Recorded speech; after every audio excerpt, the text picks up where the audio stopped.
और आप सभी को दीपावली की बहुत बहुत शुभकामनाएं। आज एक महत्वपूर्ण खबर सभी टीवी चैनलों के माध्यम से हमने देखा है और ये महत्वपूर्ण खबर है कि दीपावली के इस शुभ अवसर पर भ्रष्टाचार के ऊपर फिर से एक बार कुठाराघात हुआ है। और हमने देखा है न्यूज़ के माध्यम से कि मिनिस्ट्री ऑफ होम अफेयर्स जो है, राजीव गांधी फाउंडेशन RGF और Rajiv Gandhi charitable trust RGCT, ये जो दो NGO थे गांधी परिवार के, जिसकी चेयरपर्सन खुद सोनिया गांधी जी स्वयं थी, इन दोनों के ऊपर प्रतिबंध लगाने का काम MHA ने किया है। प्रतिबंध FCRA foreign contribution regulatory act के अंतर्गत, जो 2002 में एक्ट बना था, उस एक्ट के अंतर्गत ये कार्यवाही हुई है। और जो कुछ भी मैं आज बताने वाला हूं, जैसा कि आपको विदित है, सरकार और पार्टी अलग अलग यूनिट होती है, सरकार पार्टी को ब्रीफ नहीं करती है, इसलिए जो कुछ भी मैं बताने वाला हूं ये पब्लिक डोमेन में है और उन्हीं विषय को मैं आपके सम्मुख प्रतिपादित करने वाला हूं। हम सब ने देखा था कि राजीव गांधी फाउंडेशन को लेकर किस प्रकार से बहुत सारे एलिगेशंस पब्लिक डोमेन में आए थे, बहुत सारे खुलासे हुए थे। और 2020 में किस प्रकार MHA ने एक इंटर मिनिस्ट्रियल कमिटी की भी जो है वो गठन किया था जुलाई 2020 में, जिसमें ED के अफसर, CBI के अफसर, मुख्यतः मनी लॉन्ड्रिंग का केस इनकम टैक्स एक्ट और FCRA के अंतर्गत ये जो गांधी परिवार का NGO है उसके विषय में छानबीन कर रहे थे। आज जब ये खबर आई है कि FCRA के अंतर्गत लाइसेंस रद्द किया गया है गांधी परिवार के इस NGO का, भारतीय जनता पार्टी और देश की जनता इसका स्वागत करती है।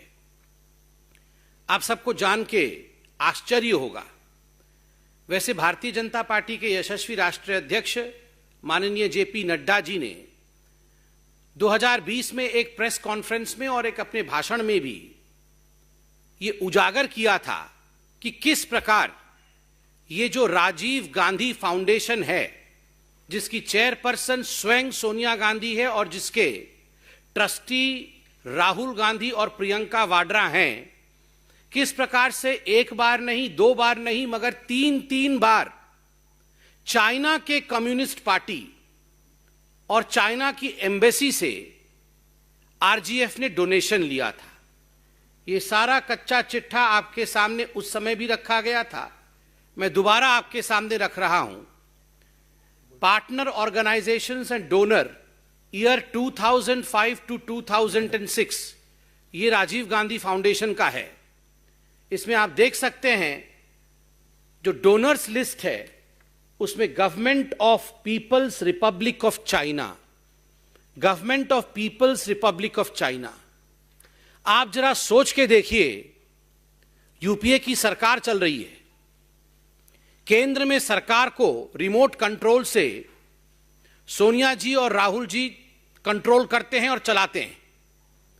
रिमोट कंट्रोल की चेयरपर्सन भी सोनिया गांधी है सरकार की, और वहां जो राजीव गांधी फाउंडेशन है उसके भी चेयरपर्सन सोनिया गांधी है। और किस प्रकार से सोनिया गांधी जी जिस राजीव गांधी फाउंडेशन की चेयरपर्सन है उसमें करोड़ों रुपए चीन की सरकार से बतौर डोनेशन सोनिया गांधी ले रही हैं। और केवल चीन की सरकार से ही नहीं, ये डोनेशन एम्बेसी ऑफ चाइना से भी लिया गया था। ये अपने आप में बहुत घृणित विषय है।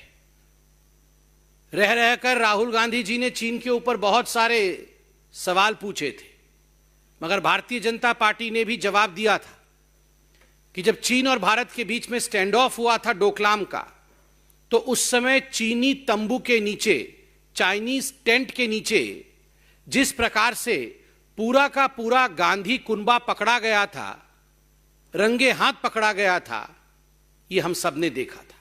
तो आज देश की जनता धन्यवाद देती है कि जो अध्यक्षा, उस समय वो कांग्रेस की अध्यक्षा भी थी सोनिया गांधी, और जो NGO की अध्यक्षा चीन से पैसा लेती थी, आज उस एनजीओ के ऊपर अंकुश लगाने का काम इस सरकार ने किया है। उस समय भी भारतीय जनता पार्टी ने कांग्रेस से सवाल पूछा था कि आखिरकार क्या कारण था कि जब बीजिंग में ओलंपिक हुआ तो पूरा का पूरा गांधी परिवार बीजिंग गया था, जिसमें रॉबर्ट वाड्रा भी शामिल थे, प्रियंका वाड्रा भी शामिल थी, राहुल गांधी भी शामिल थे, प्रियंका जी तो सोनिया जी तो थी ही।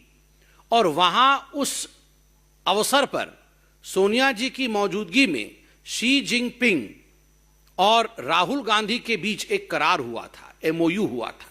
उसके बाद ये डोनेशंस आए थे, तो स्वाभाविक रूप से उसका उत्तर कांग्रेस पार्टी ने तो आज तक नहीं दिया है, मगर आज अंकुश लगने का काम हुआ है। केवल इतना ही नहीं, भारतीय जनता पार्टी ने ये राजीव गांधी फाउंडेशन के एक बहुत बड़े दूसरे घोटाले का भी उजागर किया था, और वो घोटाला था, वो गड़बड़ी थी कि prime minister national relief fund जो 1948 में बना था, इस रिलीफ फंड का मुख्य उद्देश्य जो नेचुरल कैलामिटी में जो लोग पीड़ित होते हैं, उन विक्टिम्स के लिए जो जनसाधारण पैसा देती है, कैसे इन विक्टिम्स को, इन पीड़ितों को सहायता मुहैया किया जाए, यह मुख्य उद्देश्य prime minister national relief fund का होता है। मगर आपको जान के दुख होगा कि एक बहुत बड़ा इसकी जो रकम है, यह रकम राजीव गांधी फाउंडेशन को भी डोनेशन और गिफ्ट के रूप में जाता था।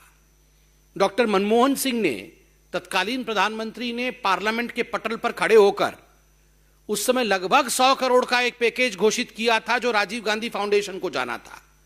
केवल इतना ही नहीं, 7 ministries, government departments including MHA और 11 पीएसयू जो पब्लिक सेक्टर यूनिट्स थी, उन्होंने आरजीएफ को 2005 और 2013 के बीच में डोनेट किया था। यह भी फहरिस्त हम आपको दिखा सकते हैं। ये वो कंपनियां और ये वो मिनिस्ट्री हैं जिन्होंने सोनिया जी की अध्यक्षता में जो एनजीओ चल रही थी, उस एनजीओ को पैसा देने का काम किया था। आप देख सकते हैं पीएसयू में LIC, SAIL, GAIL, Oil India Limited, Oriental Bank of Commerce, SBI, Bank of Maharashtra, Housing and Urban Development Corporation Limited, हुडको, ONGC, Steel Authority of India limited.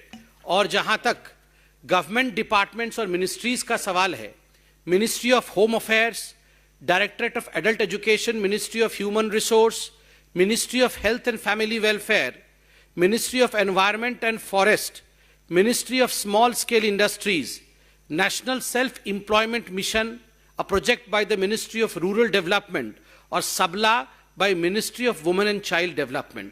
ये सारे मिनिस्ट्रीज ने डोनेट किया हुआ है पैसा। और prime minister national relief fund का 2007 और 8 का डोनर लिस्ट में भी आप आरजीएफ में नाम देख सकते हैं, प्राइम मिनिस्टर रिलीफ फंड का।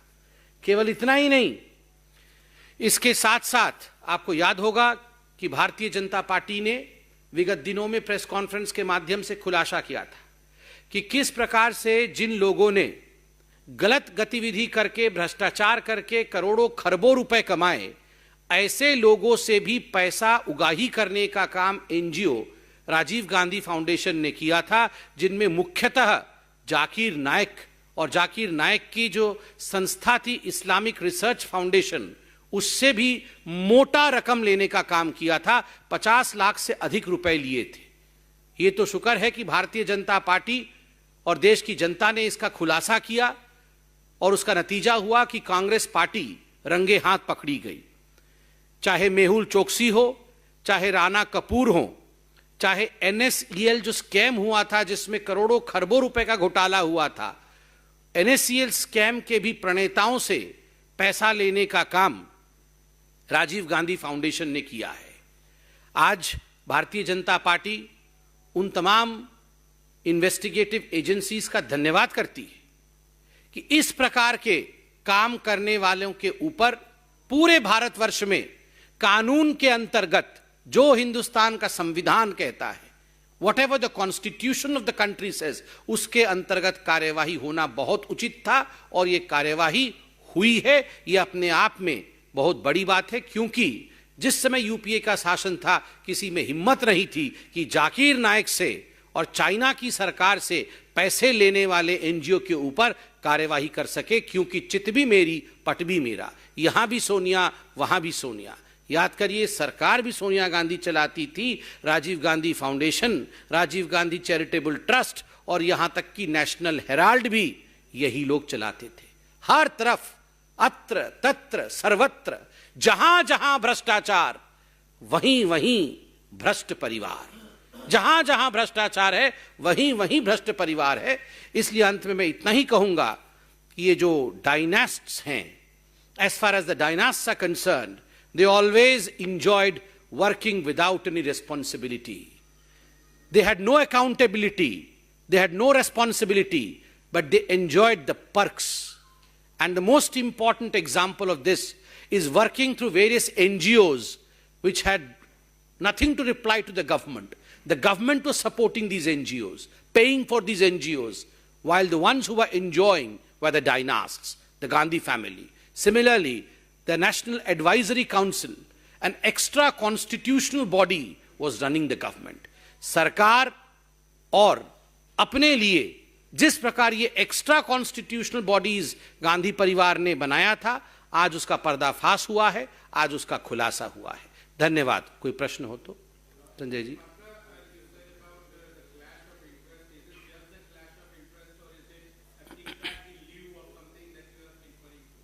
See, as far as our press conference is concerned, we were very particular in the beginning that whatever I speak today, I don't extract from any of the investigative agencies nor from the government, because the government does not report these sensitive matters to the party.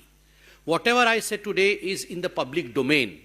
And if you would remember, when we had held press conference back in 2020 or 2021, we had a demand that these should be investigated. And if there is a wrongdoing, then the license should be suspended. Today the license has been suspended. I believe Bharatiya Janata Party stands validated, vindicated, and we thank for the same. Subscribe now and press the bell icon. Never miss an update.